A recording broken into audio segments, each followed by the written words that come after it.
Oke, halo para investor. Di sesi kali ini kita akan coba bedah laporan keuangan dengan cara yang praktis, langsung ke intinya. Anggap saja saya ini mentor saham Anda dan kita akan sama-sama mengguliti laporan terbaru dari Evershine Textile Industry atau ESTI. Tujuannya cuma satu, supaya Anda benar-benar paham isi perut perusahaan ini sebelum mengambil keputusan. Yuk kita mulai. Baik, ini dia 5 langkah strategis kita. Pertama, kita kenalan dulu sama bisnisnya. Kedua, kita cek seberapa sehat fondasi keuangannya. Ketiga, kita ukur seberapa kenceng mesin bisnisnya berputar. Keempat, yang paling penting, kita pastikan labanya itu bukan cuma angka, tapi ada uang tunainya. Dan terakhir, kita akan tarik benang merahnya menjadi sebuah arahan yang jelas untuk Anda. Oke, langkah pertama, ini yang paling dasar. Sebelum kita pusing dengan angka-angka, kita harus paham dulu, kita ini lagi lihat bisnis apa sih? Mereka jualan apa? Siapa pelanggannya? Perusahaan yang akan kita bedah kali ini adalah Evershine Textile Industry, atau yang di bursa saham kodenya adalah EST. Nah, di sini kita bisa lihat informasi kuncinya. STI ada di sektor kali consumer cyclicals. Artinya apa? Gampangnya gini, penjualan mereka itu sangat bergantung pada kondisi ekonomi. Kalau ekonomi lagi bagus, orang-orang banyak belanja baju, nah STI kecipratan untung. Dan fokus bisnis utama mereka, seperti yang Anda lihat, adalah kain dan benang. Inilah mesin uang mereka. Yuk, kita lanjut ke langkah kedua, ngecek fondasi keuangannya lewat neraca. Ingat ya, sama seperti membangun rumah, bisnis yang hebat itu harus punya fondasi yang kokoh. Kalau fondasinya rapuh, sebagus apapun penjualannya, risikonya tetap besar. Cara mikirnya sederhana aja. Kita cuma bandingin semua harta yang dimiliki perusahaan, kayak pabrik, mesin, uang kas, dengan semua utang yang harus dia bayar ke pihak lain, misalnya utang bank. Ini seperti foto ronsen kesehatan keuangan perusahaan pada satu waktu tertentu. Di tahun 2025, total aset atau harta karun yang dipakai EST buat menjalankan bisnisnya itu nilainya 47,7 juta dolar.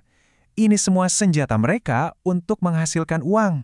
Nah, di sisi seberangnya, total liabilitas atau utang mereka tercatat sebesar 30,1 juta dolar. Inilah jumlah uang yang mereka pinjam dari luar untuk membiayai aset-aset tadi.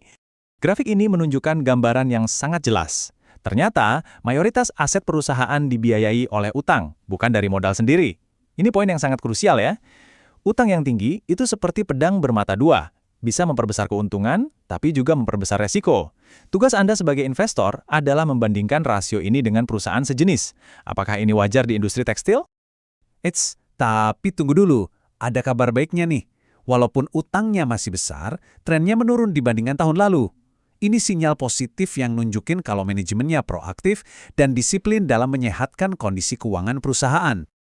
Oke, fondasinya sudah kita periksa dan kita tahu kondisinya. Sekarang, mari kita lihat performa mesinnya. Apakah bisnis ini benar-benar bisa mencetak laba? Jawabannya ada di laporan laba rugi. Hal pertama yang selalu kita lihat adalah baris paling atas, penjualan. Dan kita lihat ada pertumbuhan yang sehat di tahun 2025.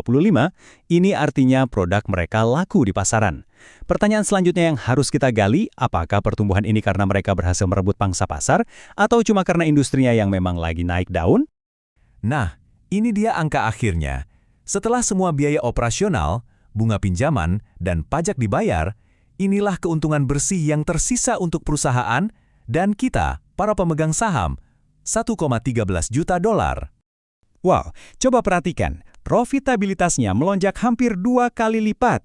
Ini angka yang sangat impresif. Tapi, sebagai mentor Anda, saya harus ingatkan, kita harus kritis. Apakah lonjakan ini murni karena kehebatan Aseptis? Atau jangan-jangan seluruh industri tekstil memang lagi panen raya di tahun 2025?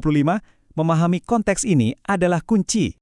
Nah, bagi kita investor, laba bersih jutaan dolar itu perlu kita terjemahkan ke dalam satuan yang lebih personal, yaitu per lembar saham. Inilah yang kita sebut earnings per share atau EPS. Anggap saja ini adalah jatah kue keuntungan Anda untuk setiap satu lembar saham yang Anda miliki. Yang paling kita inginkan sebagai investor adalah melihat angka IPS ini terus bertumbuh dari tahun ke tahun. Itu salah satu tanda investasi yang sukses. Laba memang penting, tapi investigasi kita belum selesai. Sebuah perusahaan bisa saja melaporkan laba di atas kertas, tapi ternyata bangkrut karena kehabisan uang tunai. Jadi, mari kita pastikan uangnya itu benar-benar ada. Selalu ingat mantra ini, Laba itu bisa dipengaruhi oleh berbagai metode akuntansi, tapi saldo kas di rekening bank itu fakta, nggak bisa dibantah. Perusahaan bayar gaji karyawan, cicilan utang, dan dividen itu pakai uang kas, bukan pakai laporan laba. Dan laporan arus kas memberikan bukti yang kita cari. ESTI berhasil mengumpulkan uang tunai sebesar 27 juta dolar dari pelanggannya. Angka ini hampir sama persis dengan angka penjualan mereka. Ini adalah sinyal super sehat yang mengkonfirmasi bahwa penjualan mereka berkualitas dan bisa cepat diubah menjadi uang. Oke, kita sudah mengumpulkan semua kepingan puzzle-nya. Kesehatan neraca, kinerja laba rugi, dan realitas arus kas. Sekarang, saatnya kita satukan semuanya menjadi sebuah gambaran utuh untuk tesis investasi kita. Setelah kita bedah semua ini, apa intisari yang bisa kita pegang? Apa artinya semua angka ini bagi keputusan investasi kita ke depan? Rapor ini merangkum semua cerita kita. Kita bisa lihat polanya sangat konsisten. Penjualan naik, laba meroket, utang berhasil dikurangi, dan semua itu didukung oleh arus kas yang nyata. Ceritanya sangat positif. Jadi kesimpulan utamanya begini, kita melihat tanda-tanda perbaikan fundamental yang sangat jelas.